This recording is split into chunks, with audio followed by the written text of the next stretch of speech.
जरा सोचिए, अगर एक ईमानदार लेडी इंस्पेक्टर ईशा का अपना ही प्यार सूरज हर बार उसके केस के बीच में दीवार बनकर खड़ा हो जाए तो क्या होगा? क्या प्यार जीतेगा या कानून? आज एपिसोड 369 में ईशा की जिंदगी का सबसे बड़ा इम्तिहान होने वाला है, जहां उसके सामने आएंगे दो ऐसे केस जो उसकी वर्दी और उसके दिल दोनों को हिला देंगे, और दोनों ही बार उसका सामना होगा।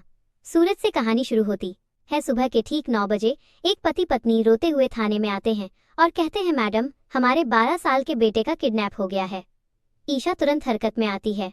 पूरे इलाके की सीसीटीवी फुटेज निकलवाई जाती है और जब फुटेज सामने आती है तो थाने में सन्नाटा छा जाता है, क्योंकि किडनैपर कोई और नहीं बल्कि उस 12 साल के लड़के का अपना सगा दादाजी होता है।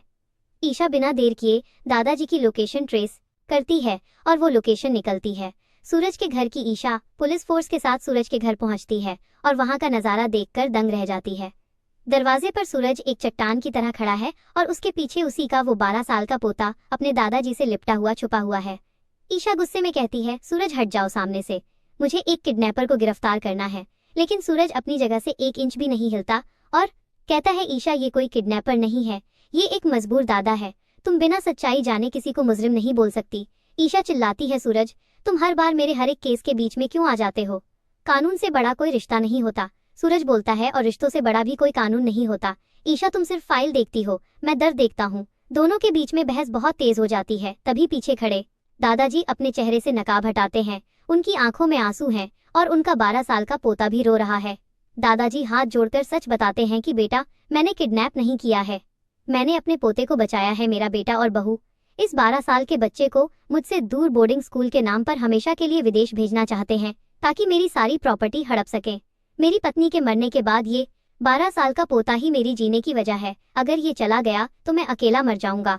बताओ साहब, क्या अपने पोते को अपने पास रखना कोई गुनाह है?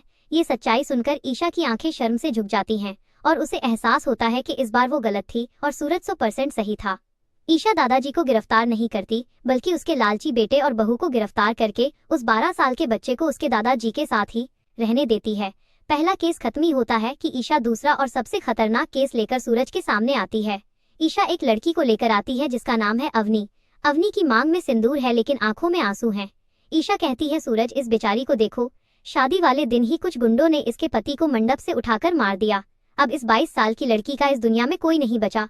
अब इसका क्या होगा? सूरज का दिल इस लड़की के लिए पिघल जाता है और वो इंसानियत के नाते एक बहुत बड़ा फैसला लेता है। सूरज कहता है, इसका सहारा मैं बनूंगा, मैं करूंगा अवनी से शादी और इसे अपने घर में अपनी इज्जत बनाकर रखूंगा। ये सुनते ही ईशा के पैरों तले जमीन खिसक जाती है।